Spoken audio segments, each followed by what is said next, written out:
everyone, and welcome once again to Netflix Roulette. I am Captain Logan. I'm Eric. And today we are discussing a film that Eric picked, and another film that is kind of academic. What are we talking about today, Eric? We're talking about Glengarry Glenross, written by David Mamet, directed by James Foley, based on David Mamet's play, Glengarry Glenross. Pulitzer Prize-winning play and Tony Award-winning play. Yeah. I had never heard of this film when you picked it. That's interesting. I'd always heard of it, and I'd never knew anything about it other than the title. And I'm a little surprised by that because Vince is a big David Mamet fan. Really? I didn't know that. Yeah, Vince is big into plays. He and I actually met in playwriting classes. I don't know if you knew that. And he talks about David Mamet a lot, but this play and movie have never come up before. So as I was watching and saw his name in the credits, I was like, oh, cool, good. I'm seeing more David Mamet stuff because I've not seen nearly enough. Eric, tell us a little bit about this one and just basically what you thought of it. Well, this is a film about what are these guys? They're not real estate agents. They're just selling land, right? Well, I thought that made them real estate agents.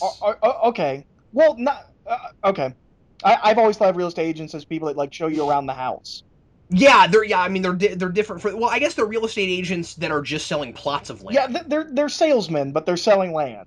Yeah. And they're kind of racketeers. It's a system I'd never seen before. And real quick, I'm sorry. Did you have what I did, where it took me about 5 minutes before I realized what they were selling? Yep, same here. I think that's on purpose. Yeah.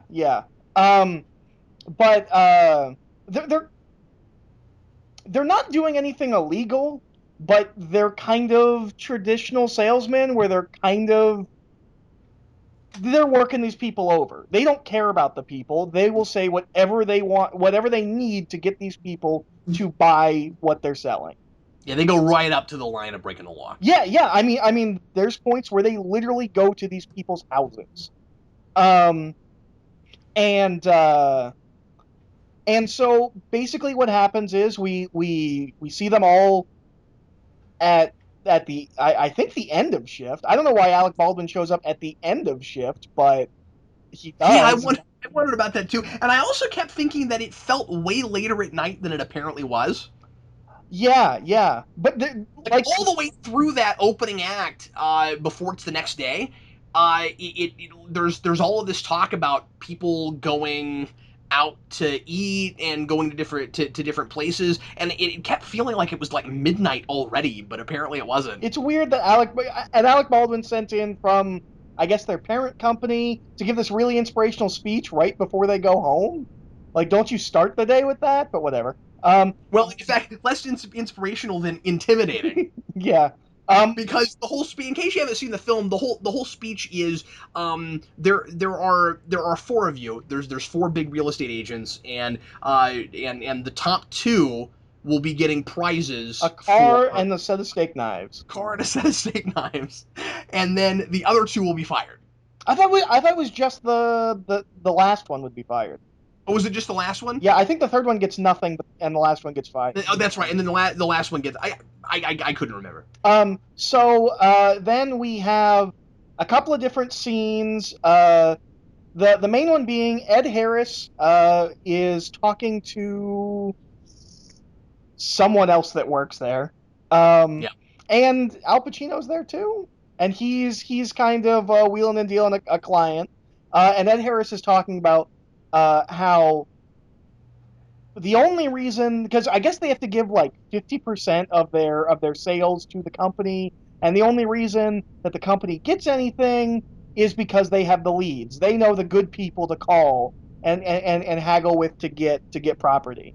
And he's talking about ripping them off and stealing the leads and going to another company where they would get more money. And then the really slimy thing is that the leads that they're currently giving them are awful and washed out. A lot of them are super old. They're not helpful at all. Yeah, they're like 4-month-old leads. But they won't give them the good leads unless they can get blood out of a stone. Yeah. You get the good leads when you make sales on the bad leads. Yeah, and it's that very classic slimy business thing of expecting your salespeople to do the impossible. Right. And then Jack Lemmon has, A lot of that resonated with me quite a bit. yeah, yeah. It's a very relatable workplace environment. I think anybody that's ever worked retail or a restaurant, or I think most of us have probably not been in this situation because it's a very extreme situation, which is how all that stuff comes out. But I think a lot of people could relate to that the whole situation. So then we have Jack Lemmon, who who really needs money. It's for his daughter. It's his daughter, right? It's his daughter or his son. Yeah, no, his daughter is ill. Yeah, and he really And needs money, he's in really bad shape. and He's got $30 to his name. yeah, and he tries to convince Kevin Spacey, who's their boss, to give him the good leads. And Kevin Spacey's just kind of being a jerk to him, isn't giving it to him. So he goes and he spends seemingly all night uh, working people over, trying to get money. The next day, everybody comes into work. It's been broken into. Somebody's stolen the leads and the phones. Um, and the rest of the film is just kind of character interaction until the end, where you find out that Jack Lemmon and Ed Harris apparently at some point had this conversation and stole the leads. Yeah, when the entire time you thought Alan Arkin did it Yeah, and because he was the one who had the discussion well, he has the with. meltdown after the cop. After the cop talks to him. Yeah, and that also makes you think that. But I mean, he's the only person the other guy talks to about it. Yeah, yeah. And puts him rock and a hard place situation by saying you've got to go do this because now you're an accessory before the fact and you're gonna get in trouble anyway, so you might as well do it. And so I was hoodwinked into thinking that. But I don't know. This is the first small criticism I'm gonna throw at it, and tell me if you think I'm right about this, Eric. I'm not sure it was quite fair of the movie to show us that conversation, give us nothing at all between Jack Lemmon and that other character who came up with the whole plan, and then at the end it turns out Jack Lemmon did it. Yeah, no, Because it's played somewhat for a mystery, but then I kind of felt like I didn't have enough of the facts. I don't know. it's definitely a cheat, but I feel like I don't mean it's not possible. I mean, like anything could have happened. no, Over the course of it's a that night. narrative cheat, but I almost feel like that's not really what it's about. Okay, well, that's totally fair. I guess it's just I got to the end of the movie and questioned myself and wondered if I had missed something. No, I just rewatched it again a couple hours ago.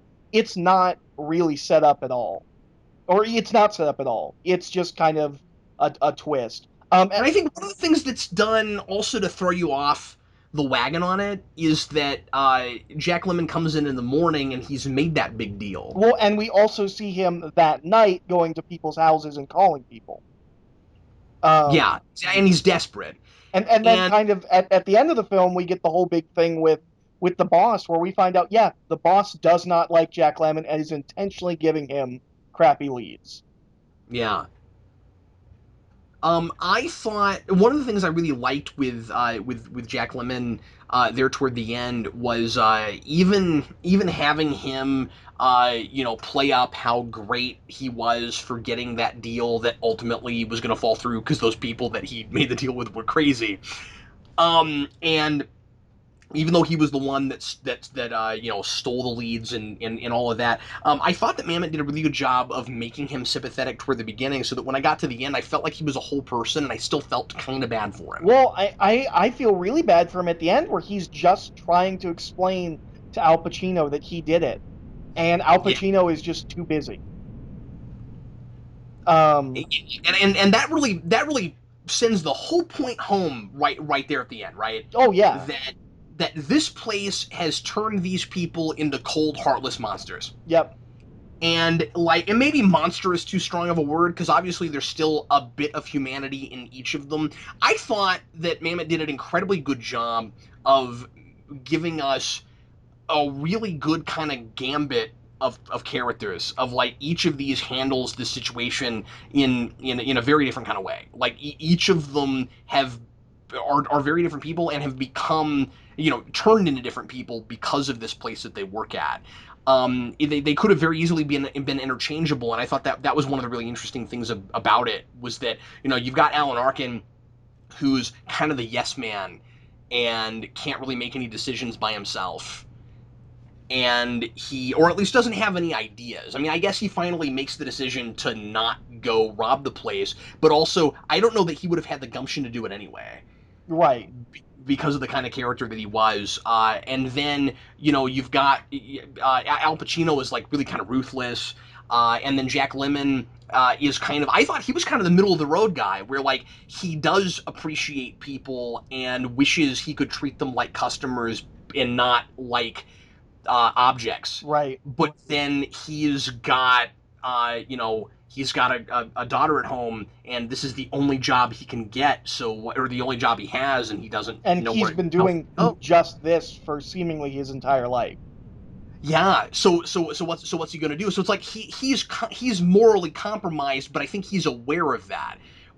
And that's kind of contrasted a little bit again with Alan Arkin's character, where he can't get anything done because he cares so much about people and wants to treat them like customers that he shouldn't even be there. Right.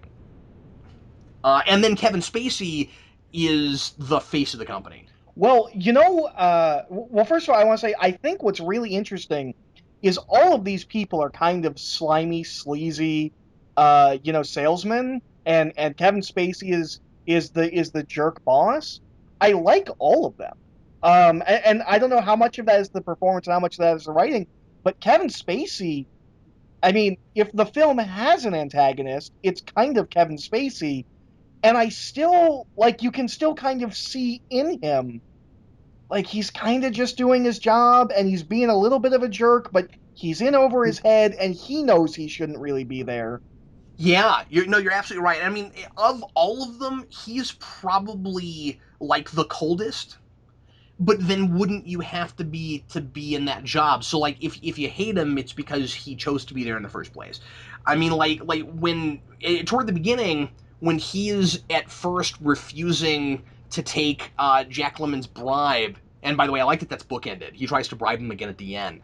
When Jack Lemmon's like, okay, I'll give you, a certain cut, I'll give you 10% if you give me the good leads, and then he tries to bump him up to 20%, and then he tries to make him give him $50 per lead, and like he's being ruthless, but then at the same time, Jack Lemmon's swearing up and down, no, I'll make a sale, and then nobody will ever find out about it, but like Kevin Spacey's putting his life in his hands, right? Like, I mean, in Jack Lemmon's hands at that point. So you can still kind of understand why he's going to that ruthless kind of place and why he's even kind of playing him for what he's worth. But also, hasn't this place conditioned these people to milk people for all they're worth? And they all do it to each other.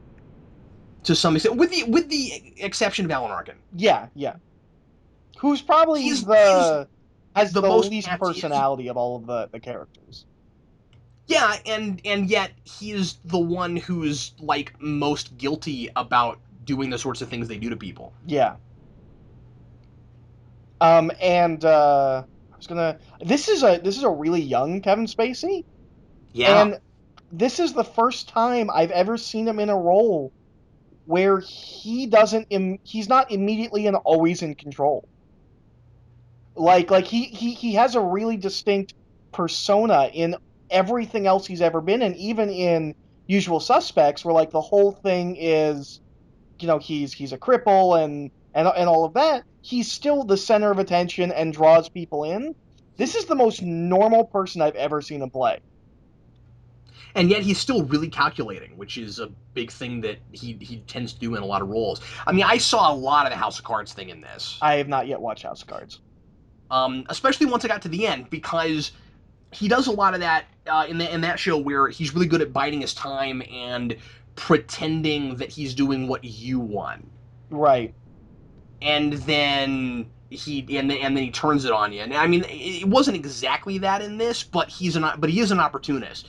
So you get to the end of this movie, and he makes that huge mistake where he tells that guy, uh, Your check is sent. It's at the bank. Your check is sent. yeah, Yeah, and what's really interesting about it too is that he's not telling the truth. He's lying to him. He's trying to manipulate, but he's not good at it. Right. And then he finds an opportunity to backstab Jack Lemmon's character, and I don't know. I saw a little bit of that House of Cards character in him right at the I end. have to say the scene between Al Pacino and Jonathan Pryce is my favorite scene in the film. Um, Just because it's so stream of consciousness. no, no, no, no. Because Are we talking about the same scene? which scene are you talking about? Or Well, which scene do I'm you just. think I'm talking about? Are you talking about the scene in the bar? No, no, no, no, not that one. Oh, okay. No, no, Okay. no. The one where Jonathan Pryce comes in, he's like, my wife says I have to cancel the sale, and he's like, no, no, no. Oh no, yeah, I love that too. Because it was so tense, right? Well, and the thing was, I think we've all been there, right? We've all been talking to a sales representative of some kind, and they're giving you a spiel, and you're like, no, this doesn't sound right. I don't know what I'm talking about, but this sounds wrong. And just him trying to just trying to have something to say and just everything. No, no, you don't count Saturday. It's 3 days. You don't count. He's like, yeah, Wednesday, Thursday. He's like, you don't count Saturday. It was such a really human scene. Like I don't know if I've ever really seen that as well portrayed as I have here of just the salesperson raking you over the coals. Oh yeah, it's the guy at your door trying to get you to take the magazines or whatever. Just something you don't care about, and yet he makes you feel bad for saying no. Yeah, at the I, end, that's the thing is at the end he goes, I know I let you down. oh yeah, I know, dude. I was heartbroken. Like in that scene because that's another thing that I think we can all kind of relate to, where somebody has so much control over a conversation that you somehow, just for the brief time that you're talking to them, suddenly care more about their end than yours. Right. And yeah, that was rough, man. Like I actually was really uncomfortable watching that. Well, I think the entire movie is kind of rough in that way, in you're seeing these people do these kind of sleazy, slimy Yeah, tactics, really, really underhanded but kinds of things. it's almost from their perspective, and like you want them to succeed. Like you're kind of like you kind of want them to get these sales because their lives suck and this is all they have. See, I had a slightly different reaction to it. For me, it was more I wanted to see Jack Lemmon fail and find a better job.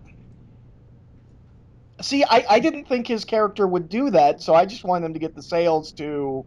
Oh, that's totally fair. But I mean, like I wanted somehow. I mean, this wouldn't have happened. But I mean, just as an audience member watching this movie, I'm sitting here going, this place is sleazy. Like I want to see this place go under.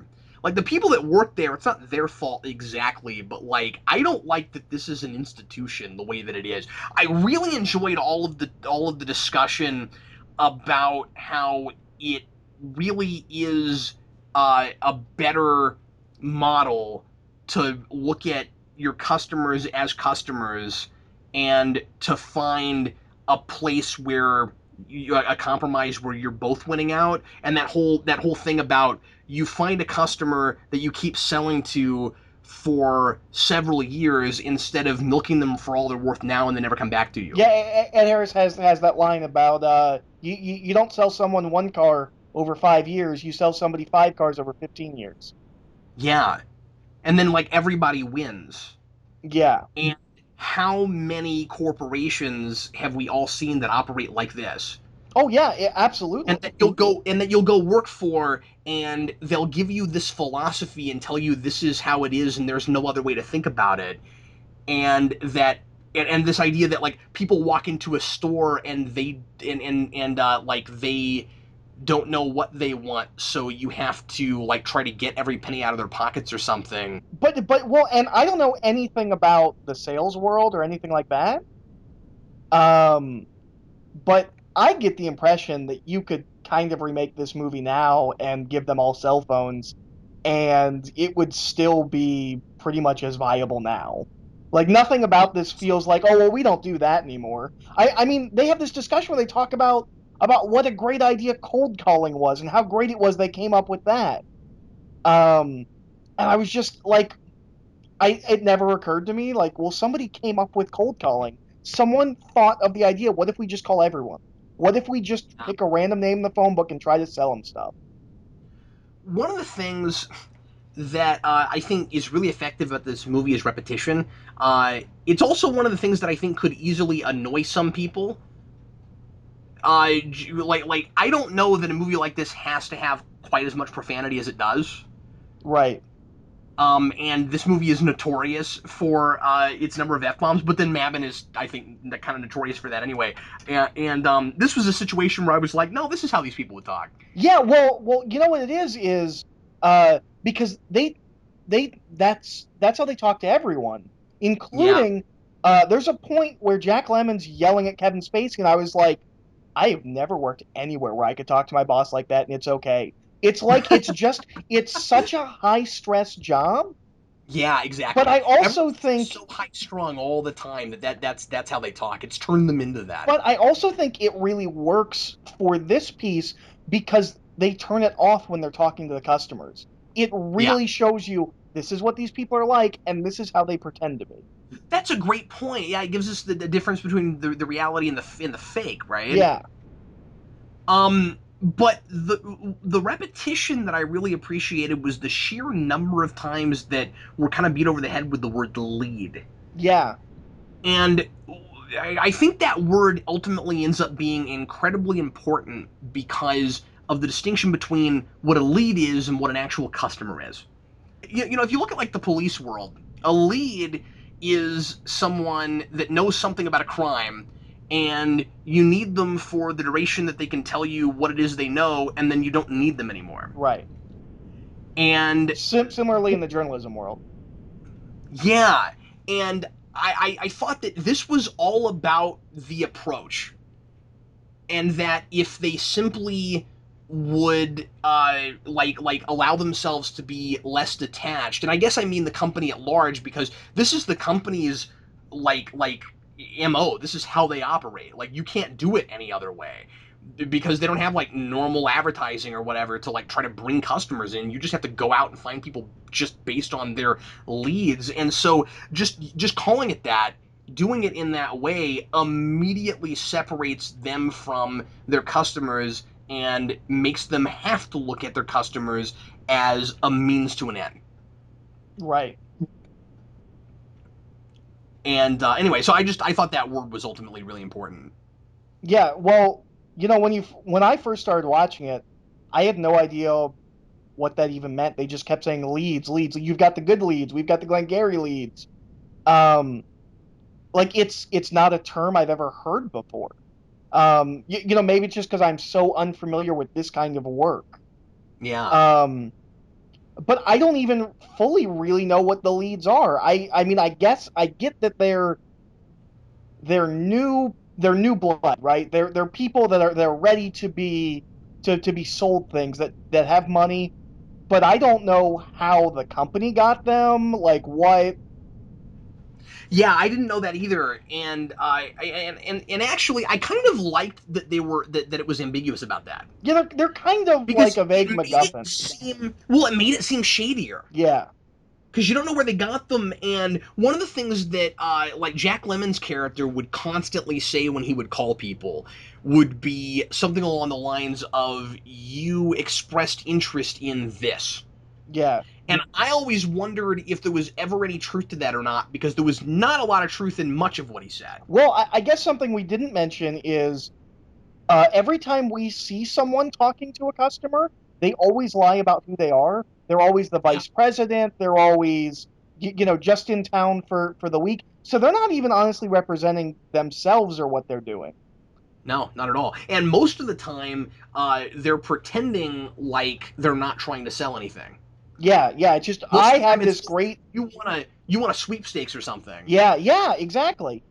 Explain to me how that works. How can you possibly get from you're getting a free prize to I just convinced you to invest in $90,000 worth of land?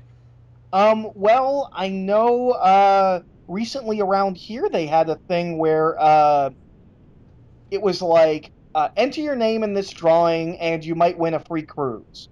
Um, and me and my friends were at like a festival or something, like, okay, whatever. We all won a free cruise. And then when you call and talk to them, and I'm still, by the way, like once every 3 weeks, I still get a new text message saying, hey, you want a free cruise? You should come. Oh man. Um, and if you call them, they spend about 20 minutes telling you about this free cruise you got, how awesome it is, and then at the end it's, we just need like a $350 down payment for X. And I assume Wow. they're selling it like that. Like this is a great prize, but because of legal things, because of this and that, you just have to spend this money here for this land, and this will happen. It's just that's false advertising. I don't even know how that's legal. Yeah, I have no idea how this is legal. It felt like, I mean, I know they're not because they're working for a legitimate company, but they Yeah, feel like con men. exactly. Well, and this all felt like a lot of short and long cons. Yeah, oh yeah. Well, I mean, right down to uh, when uh, when Jonathan Price comes in to talk to uh, Al Pacino, he just instantly, Jack Lemmon turns on a character.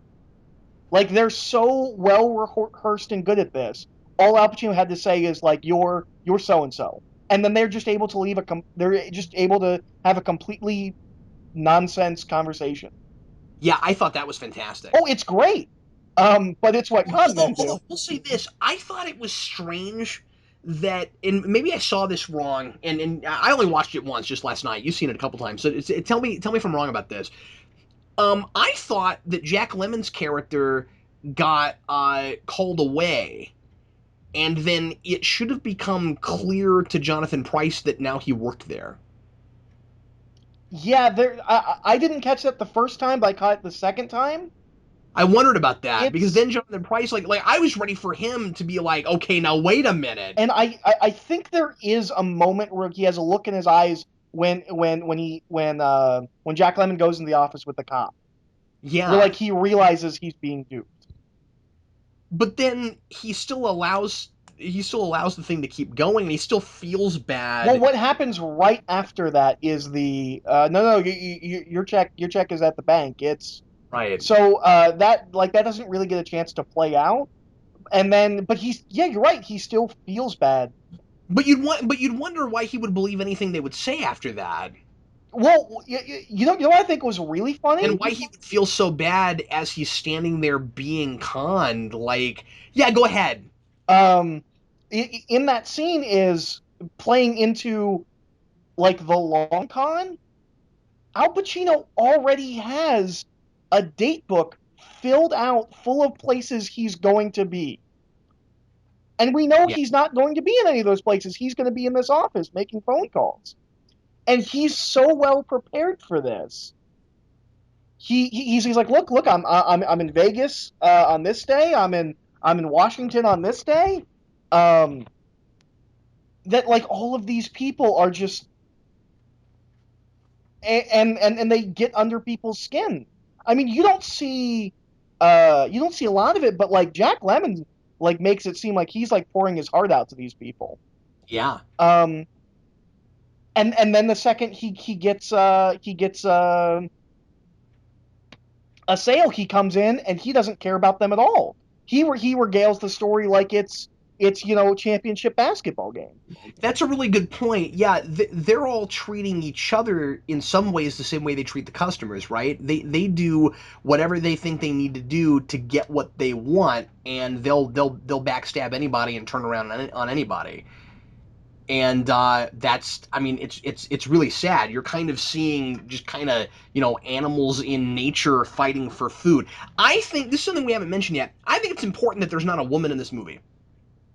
Yeah, no, I would agree with that. I think this is a film somewhat exploring masculinity. Oh, absolutely.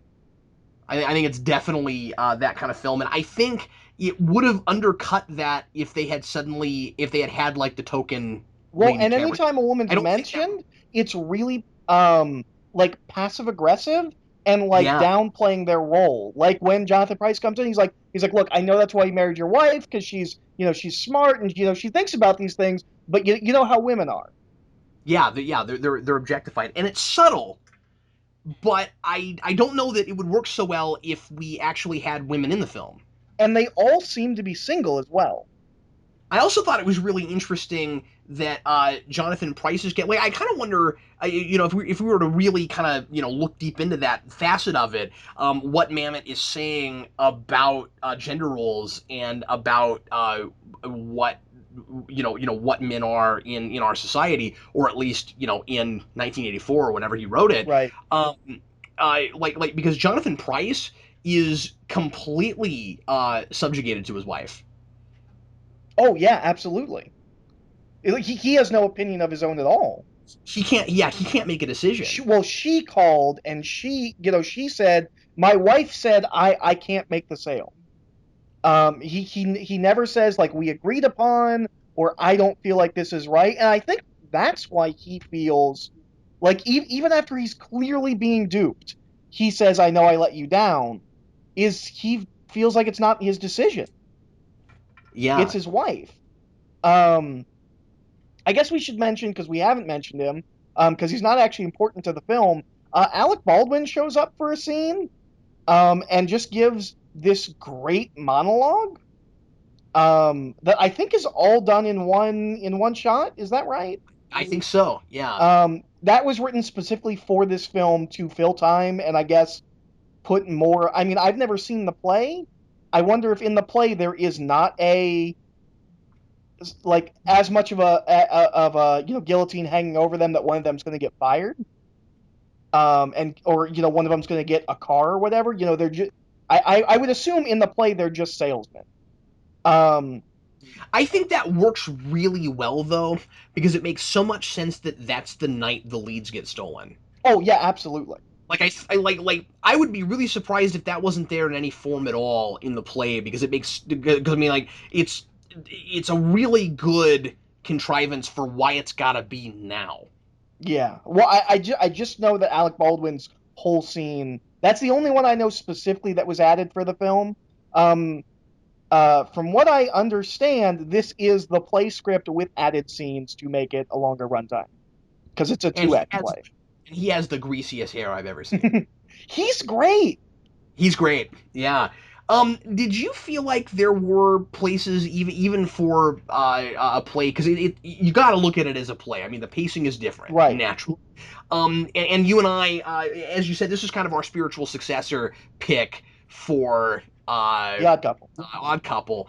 And so we've talked at length about this kind of thing already. But did you feel like there were places that even for a play went on longer than they needed to? Um, yeah. There's a couple of scenes where I get I think why it drags. But specifically the scene where Jack Lemmon's pleading with Kevin Spacey, I felt Yeah, like that that was the scene could big have one. been cut a bit. It's just really repetitive, and like, again, Mamet likes to do scenes that feel really natural, and like people are saying dialogue that's coming to them naturally. So something that in real life, to a degree, you would kind of buy. One of the things he writes a lot that I like, and that, like, you almost need an all-star cast like this to pull it off, or at least really really good actors to pull this off, is they interrupt each other. I mean, they interrupt themselves constantly. You know what I mean? Like, not just a character interrupting another character, but like in the scene you're talking about specifically, Jack Lemmon keeps, like, he's so irate He's that like he'll like talking over himself.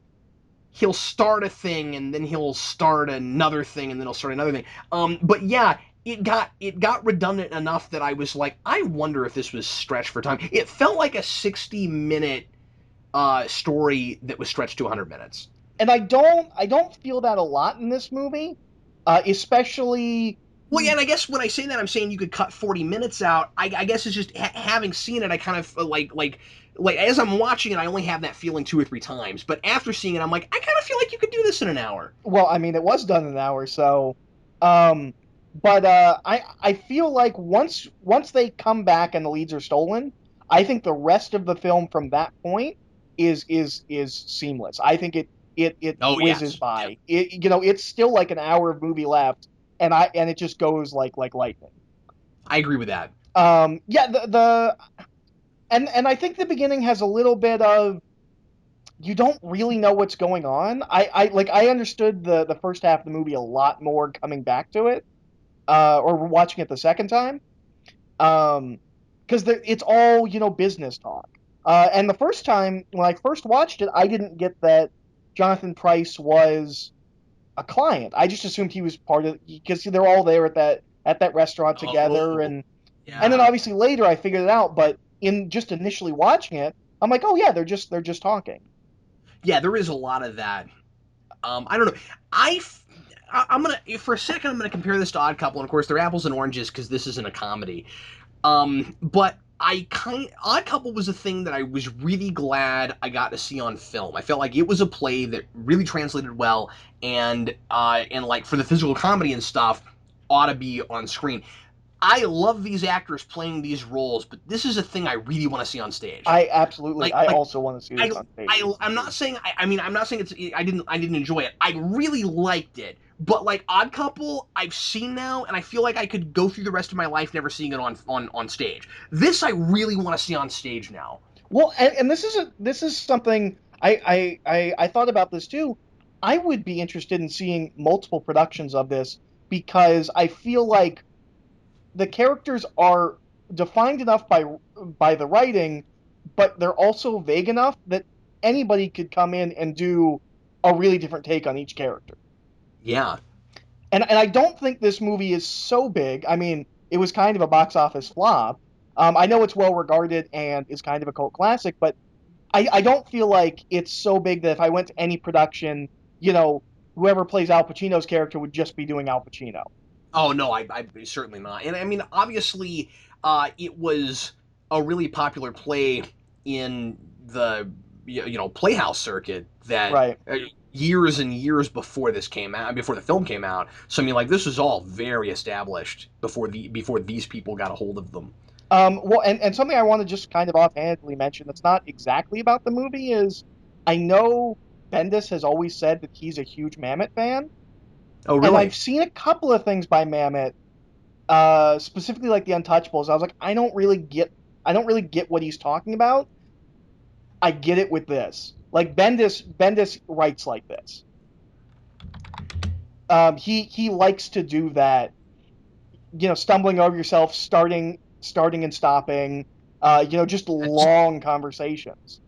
yeah, and letting characters kind of feel out stuff, and I don't think it works as well on a comic book page as it does on stage. Oh no, no, no, I agree.